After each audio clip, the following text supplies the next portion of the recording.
작년에 이 광주에 있는 외국인 학교 그 로버트 할리가 설립한 이 학교에서 근무하던 교사 한 명이 1.2kg가량의 대마, 그러니까 인분으로 따지면 한 2,500명 정도의 수량이라고 합니다. 그래서 이 정도의 그 수량의 마약을 밀매한 사실이 적발이 됐어요. 그래서 이제 올해 1월에 강제 출국이 됐다고 하는데, 뿐만 아니라 이제 이 학교에 있는 다른 교사 중에 하나가 2007년경에 아동추행 혐의로 이제 국제 수배가 돼 있었던 원어민 교사였던 거예요. 그래서 저도 어떻게 이런 일이 학교에서 벌어질 수 있지라는 생각으로 좀 알아보니까 여기가 지금 등록된 형태가 정식 학교보다는 이제 각종 학교라는 형태로 등록이 돼 있더라고요. 그래서 이제 초, 중, 고 교육과정을 운영은 하는데 이게 여기서 학력 인정은 안 된대요. 그리고 이제 사립학교법에 따른 그런 뭐 보조금 지원도 지자체에서 따로 받고 있지는 않은 상태더라고요. 그러니까 이런 이유로 교육청의 감사라든지 관리 감독이 아무래도 좀 덜 이뤄진 것 때문에 이런 일이 생기지 않았나라는 생각이 듭니다. 여튼 뭐 이런 상황 속에서 지금 여기 이사장인 로버트 할리가 본인도 지금 마약 혐의로 지금 긴급 체포가 됐다가 풀려난 상태잖아요. 당연히 아마 이 학교와 관련되어서는 뭐 여러 뭐 정부 기관들이 좀 문제가 있다라고 판단을 하고 뭐 교육청부터 국세청, 경찰청까지 아마 좀 전방위적으로 좀 향후에 혐의를 좀 탈탈 털어내지 않을까, 뭐 좀 그런 생각이 드는 거죠. 왜냐하면 지금 여론이 굉장히 주시를 하고 있으니까. 그러니까 이런 상황 속에서 아까 말씀드렸던 그 부산 지역의 학교 또한 이 로버트 할리와 관계가 있는 상황이라고 한다면 추가적으로 불똥이 그쪽까지도 튈 것이라고 충분히 예상을 할 수가 있잖아요. 그러니까 아마도 뭐 제가 지금 알아본 바가 맞다면 부산에 있는 학교까지는 불똥이 안 가지 않을까라는 생각이 좀 듭니다. 저는 개인적으로 이제 사건을 항상 볼 때 여러 가지 맥락을 좀 짚는 편인데요. 그러면 향후에 어떻게 될지가 조금 눈에 보이는 편이거든요. 물론 뭐 틀린 경우가 많습니다만은. 그래서 뭐 영상 보시는 분들께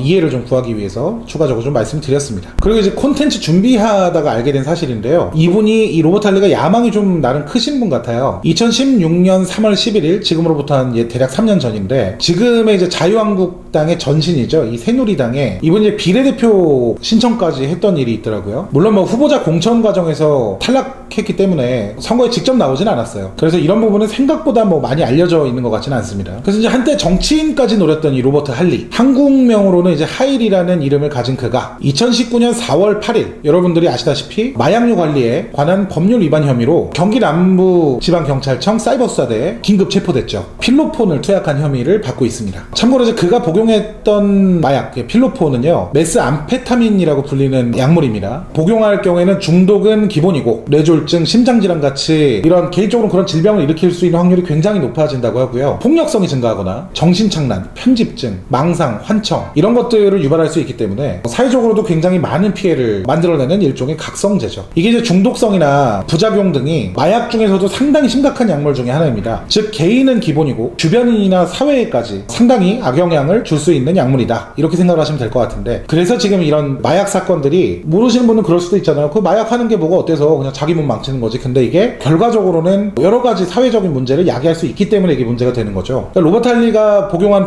약물이 바로 이 필로폰으로 알려져 있는데, 우리나라에서 이제 과거에 뭐 뽕이라든지 히로뽕으로 표현을 많이 했죠. 그게 이제 이 필로폰이다 라고 좀 설명을 드리겠습니다. 이제 본격적으로 얘기 좀 시작하기 전에 지인 중에 어떤 분들이 그러더라고요. 저한테 로버트 할리하고 버닝썬하고 이제 관련이 돼 있는 거 아니냐 라는 분들도 계시더라고요. 근데 뭐 엄밀히 따지면 뭐 관계가 없지는 않죠. 김상교 씨 집단 폭행 사건으로 시작된 이 버닝썬 사건이 번져서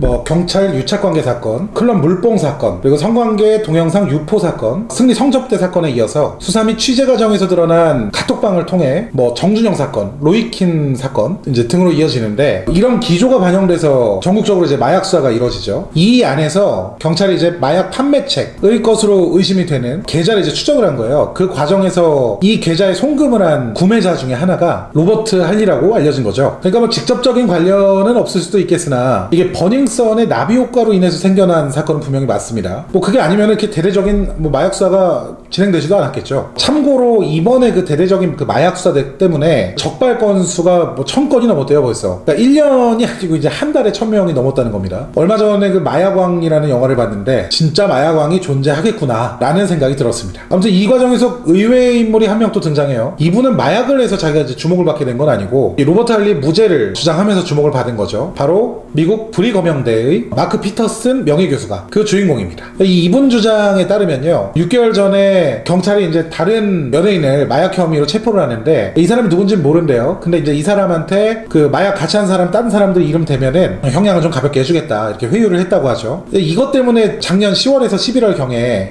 이제 이 로버트 할리가 이때 한 차례 연루가 됩니다. 근데 이제 경찰이 당시에도 관련된 증거를 갖고 있지 않았고, 할리가 당시에는 자기네 마약 투약 현장에 없었다 이렇게 얘기를 했음에도 그 피터슨 교수가 하는 얘기가요, 경찰이 이제 로버트 할리가 유죄일 거다 이렇게 얘기하면서 진술을 강요했다고 하죠. 그리고 이제 경찰들 그때 당시 굉장히 예의 없게 굴었고, 최근에 또 경찰 고위층이 연예인 마약을 또 잡기 위해서 사건을 찾던 중에 그래서 이제 그 로버트 할리를 다시 대상으로 잡고 수사를 지시한 거라고 뭐 이렇게 얘기를 한 거죠. 그러면서 이제 이 부분에서 로버트 할리의 막내 아들 얘기가 나오는 겁니다. 막내 아들이 이제 굉장히 그 전에 사고도 많이 치고 뭐 약간 문제가 있다라고 로버트 할리도 본인이 얘기를 했고, 아무튼 뭐 이런 이유로 인해서 이 피터슨 교수가 아마 이 막내 아들이 마약한 거를 가지고 할리가 뒤집어 쓴 것 같다 이런 취지의 발언을 한 거예요, 한 인터뷰에서. 자, 그래서 지금부터는요, 로버트 할리와 관련돼서 지금 약간 뭐 일종의 음모론, 그러니까 로버트 할리를 옹호하는 입장이 있고요, 그리고 뭐 액면 그대로 마약 범죄자다 이렇게 보는 또 시각이 이제 두 개가 이렇게 존재를 하는데, 각각의 주장이 있어서 어떤 근거들이 있는지를, 어떤 주장들이 있는지를 좀 나누어서 설명을 드리겠습니다. 이제 첫 번째로 이 로버트 할리를 옹호하는 사람, 마약을 이 사람이 했을 리가 없다 이렇게 얘기하는 사람들 주장 한번 볼게요. 그러니까 뭐 현 시점에서는 이게 마약을 안 했다라는 이런 물적 증거가 없는 상태이기 때문에 뭐 일종의 음모론이라고 지칭을 해야 할 것 같은데, 여튼 뭐 이런 주장들이 있습니다. 한 3-4가지 정도 됩니다. 첫 번째가 이제 나이가 이제 60이 넘은 사람인데 이 사람이 인터넷으로 이거를 구매할 리가 없다. 두 번째가 이제 그 몰몬교 신자라는 사실, 이 커피도 안 먹는 사람인데 무슨 마약이냐. 그 세 번째가 이제 이 사람 변호사잖아요. 로버트 할리가 변호사였잖아요. 그러니까 법을 그렇게 잘 아는 사람이 그렇게 행동할 리가 없다. 그리고 이제 마지막으로 아까 그 피터슨 교수가 얘기한 것처럼 이게 사실은 이제 막내 얘기인데 원래 문제가 있었던 친구가 사고 쳐서 지금 할리가 뒤집어 쓴 거다, 뭐 이런 얘기들이죠. 자, 그럼 반대 의견 한번 볼게요. 반대 의견. 일단 뭐 첫 번째로 조사 과정에서요, 체포한 다음에 소변 간이 검사를 하는데 거기서 이제 양성이 나왔어요. 그리고 이제 뭐 이미 과거에 2차례 마약 투약 혐의로 수사도 받은 그런 이력이 있고, 그리고 이제 증거가 나왔습니다. 체포 직후에 그 로버트 할리 집에 병기리 쪽에서 이제 주사기가 하나 나왔는데 그게 이제 마약을 투약한 주사기다, 뭐 이렇게 얘기를 하는 거고요. 그리고 이제 가장 결정적인 거는 로버트 할리가 본인 마약한 거를 일부를 시인을 했다고 합니다. 과거에 이제 그 2번 조사 받았을 때도 혐의가 없었던 건 아니고 혐의는 있었는데 증거불충분으로 풀려난 거예요. 근데 이때 당시에 이제 로버트 할리가 온몸에 이제 제모를 하고 머리는 염색을 하고 나타났다고 합니다. 그러니까 보통은 이런 신체에 난 그 털을 가지고 마약 검사를 하는데 이 털을 다 뽑아버리고 머리는 이제 다른 성분으로 바꿔버렸으니, 그래서 이제 이때 당시에 가슴털은 좀 덜 밀었나봐요. 그래서 가슴털을 뽑아서 요거를 또 검사했는데 요거는 이제 음성 반응이 나온 거예요. 그러니까 마약 검출은 안 된 거죠. 근데 그 이유가 가슴털이다 보니까 워낙 짧다 보니까 이게 또 저기 털이 짧으면 또 검출이 안 된다네요. 그래서 이제 이때 당시에는 증거가 부족하다 해가지고 이제 풀려난 건데, 이번에는 좀 명확하게, 어떤 증거인지는 정확하게 모르겠는데 명확하게 증거가 나와서 이제 혐의를 그래서 시인한 거다라고 하죠. 필로폰 같은 경우는요 한 10일 이내, 그리고 대마 같은 경우는 한 달 이내에 그 안에서만 이제 마약 검사를 할 수가 있다고 하는데, 로버트 할리가 어젠가 그 구속영장이 기각이 됐어요. 이거 가지고도 상당히 갑로들박이 많은 편인데, 이게 이제 구속 여부를 결정하는 게 증거인멸과 도주 우려가 있냐 이걸 가지고 이제 보통은 판단을 하거든요. 근데 이제 로버트 할리가 그 소변 검사에서 나왔다고 하니까 이거 뭐 10일 이내에 뭔가 마약을 투약한 거 아닐까요? 뭐 그런 뭐 결정적인 증거들로 인해서 본인이 시인을 어느 정도 한 상태라 이게 이제 범죄를 안 저질렀다가 아니고 오히려 본인이 시인까지 했으니 도주나 뭐 증거인멸 우려가 적다 이렇게 판단해서 이제 구속영장이 기각이 된 거라고 하더라고요. 물론 저도 이 부분이 조금 뭐 이해가 안 되는 부분은 있습니다만 뭐 결과를 지켜보면 알겠죠. 그래서 제 생각에는 이 로버트 할리의 범죄를 의심하는 쪽의 의견들이 훨씬 더 합리적인 것으로 보여져요. 뭐 할리의 그 부인 되시는 분이 언론에 뭐 피터슨 교수가 한 말 정면으로 반박한 막 그런 내용도 있는데, 요거는 이제 그 아들을 의심을 하게 되니까 아들 아니다 뭔 소리 하는 거냐 이렇게 얘기한 거라서 요 부분은 일단 차치를 하더라도, 이게 뭐 마약 양성 반응 나오고 주사기가 집에서 발견이 되고 본인까지 지금 어느 정도 시인을 했다라는 거잖아요. 그러니까 이 부분은 옹호론자들에 비해서 카더라가 아니라 이제 확실한 근거가 있는 거죠. 특히 지금 이제 옹호론 펼치고 있는 분들이 하시는 그런 말씀 중에 뭐 나이 60이 넘은 사람이 온라인에서 마약을 살 수 있다는 게 말이 되냐라든지, 법률 전문가가 마약을 할 리가 없다, 그리고 뭐 몰몬교 신자가 그럴 리가 없다, 이런 얘기들은요 자세히 들여다보면 로버트 할리라는 사람을 특정한 프레임을 씌운 채 들여다보는 얘기들이죠. 그럴 리가 없다를 전제로 보는 거잖아요. 근데 이제 참고로 아까 제가 마약 공급책 계좌 뒤지다가 할리 찾았다 그랬잖아요. 근데 이게 그냥 단순히 송금 내역을 찾은 것뿐만이 아니라 할리가 그 ATM 가서 그 돈 보내는 장면까지 CCTV에 다 찍혔어요. 그리고 뭐 마약 뭐 온라인에서 어떻게 구매할 수 있냐 뭐 이런 얘기들도 사실은 아니 법학 박사까지 되는 사람이 컴퓨터를 그 정도로 못 다룰 거라고 생각을 할 수가 없을 것 같고 뭐 그럴 수도 있겠지만 여튼간에 저희 구독자분들 아시겠지만은 제가 예전 그 버닝썬 영상 쭉 찍을 때 한 일간지 기자가 포털하고 SNS 통해서 물뽕 구입을 직접 본인이 받는 데까지 40분밖에 안 걸렸다고 제가 말씀 한번 드렸잖아요. 그러니까 이게 피터슨 교수 말처럼 표적 수사인 건지 아닌지까지는 우리가 알 수가 없지만 할리가 마약과 전혀 관련이 없다 이렇게 주장을 하기에는 그 근거들이 너무 턱없이 부족한 거고 오히려 마약과 관련이 있다라고 라는 사실에 대한 근거는 지금 뭐 상대적으로 좀 넘쳐나고 있는 상황인 거죠. 일단 뭐 로버트 할리는 본 사건과 관련돼서는 이틀 만에 석방이 됐습니다. 구속영장이 이제 기각됐기 때문인데 뭐 들어갈 때나 나올 때나 이 할리는 계속 똑같은 얘기를 해요. 죄송하다고 계속 얘기를 하는데